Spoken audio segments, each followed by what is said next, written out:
Somewhere right now, a group of people is sitting around a fire they think will save them. They have food stockpiled for 6 months, water filtration, a generator, 3 rifles, and a plan they rehearsed twice on a Saturday afternoon. They feel ready. They feel capable. And within 60 to 90 days of any serious sustained collapse, they will be gone.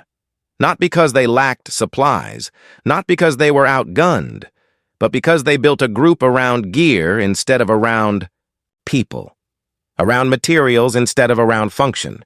And when the pressure came, and it always comes, they discovered what every military survival psychologist and disaster researcher already knows. A survival group is not a family reunion with weapons. It is a system, and systems don't survive on good intentions. They survive on irreplaceable function. That gap between what they think they have and what they actually need is where groups die. The first and most lethal failure is medical capacity, not emergency response, not first aid, but sustained clinical judgment over weeks and months. Most groups handle this by buying a trauma kit, watching some YouTube videos on wound packing, and appointing the member who once took a wilderness first aid course as their medic. That is not medical capacity. That is the illusion of medical capacity. And the difference between those two things is measured in lives. Here's the reality. In any extended grid-down scenario, the leading causes of death are not gunshots. They are infections, sepsis, dental abscesses that track into the jaw and skull, appendicitis with no surgical option, a cut that in a normal world gets stitched and antibiotically treated in an ER, under improvised conditions becomes cellulitis, then fasciitis, then systemic infection within days. What you actually need is someone who can look at a wound and know whether it's healing or silently killing. Someone who can feel an abdomen and distinguish gas pain from internal catastrophe. Someone who understands a dwindling antibiotic supply well enough to ration it intelligently across multiple people over multiple weeks. That's a nurse practitioner, a paramedic with advanced certification, a military medic, a physician. The absence of this person doesn't announce itself on day 1. It announces itself on day 37, when someone's infected tooth has swollen the jaw shut, the airway is threatened, and your wilderness first aid graduate is staring at a medical manual they can't process fast enough to act in time. By then, it's not a medical problem anymore. It's a funeral. The second failure is leadership. And almost every group gets this wrong in the exact same way. They appoint the person who organized the group, the loudest voice, the one who owns the land or bought the most gear. But crisis leadership is not a personality contest and not a seniority reward. It is a specific psychological profile. Research from FEMA's behavioral analysis units and military command psychology is consistent on this. Most people under genuine, life-threatening stress experience severe cognitive narrowing. The brain under extreme duress defaults to binary thinking. Act or don't act, fight or don't fight. Complex multivariable decisions become nearly impossible. A real crisis leader is someone who resists that narrowing, who can hold competing priorities simultaneously, who absorbs dissent without becoming defensive, who communicates clearly when everyone else is panicking.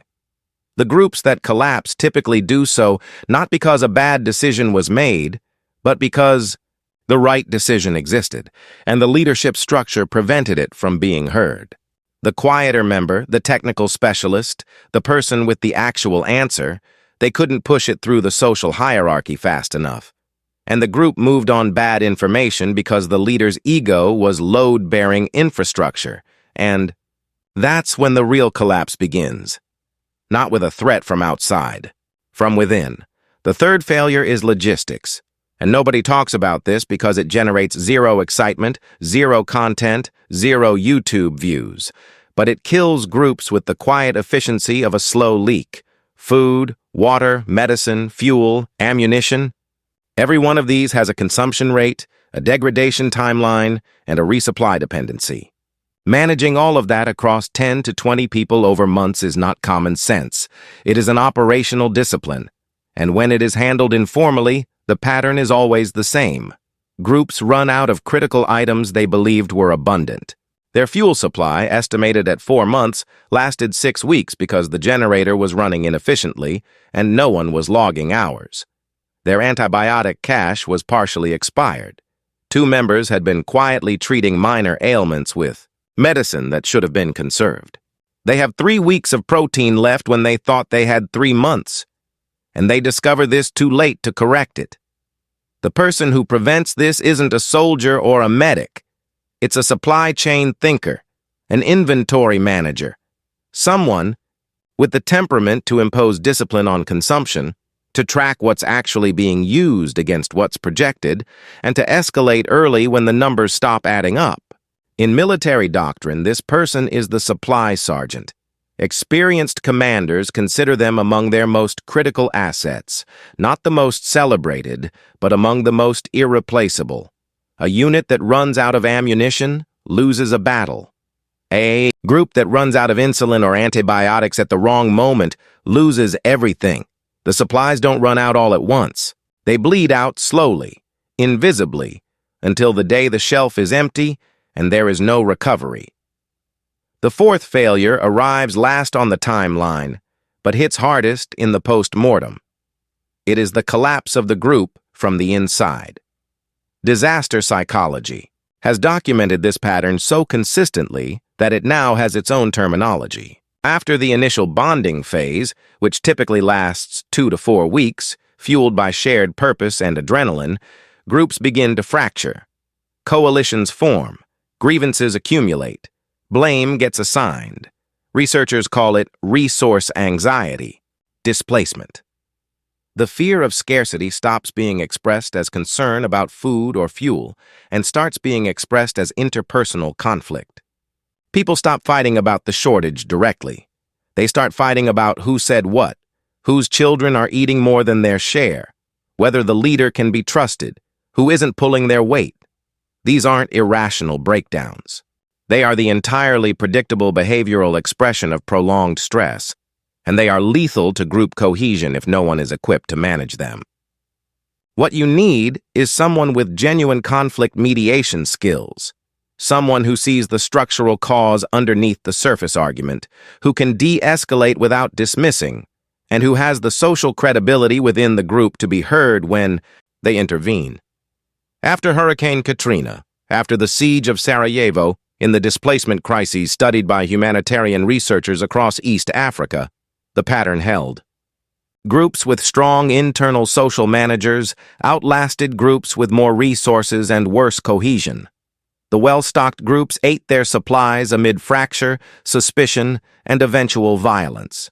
The cohesive groups rationed, adapted, and endured. The most dangerous threat to your survival group was never outside the perimeter. It was always at the table. 4 people: a trained medical professional, a tested crisis decision-maker, a logistics-oriented resource manager, a skilled social architect. That is what stands between a group that survives and a group that becomes a cautionary story someone else tells later. And here is the part that should genuinely disturb you. Most groups will never have these people. Not because they don't exist, but because survival culture never screened for them. It recruited for loyalty, for proximity, for who owned the most land or had the most cans on the shelf. It confused the comfort of agreement with the function of competence. The fire is still burning. The plans are still pinned to the wall. The generator still hums in the dark. The supplies sit stacked and counted and quietly expiring. And somewhere in that group, the 4 people they needed were never there. The collapse has already started. They just haven't recognized it yet.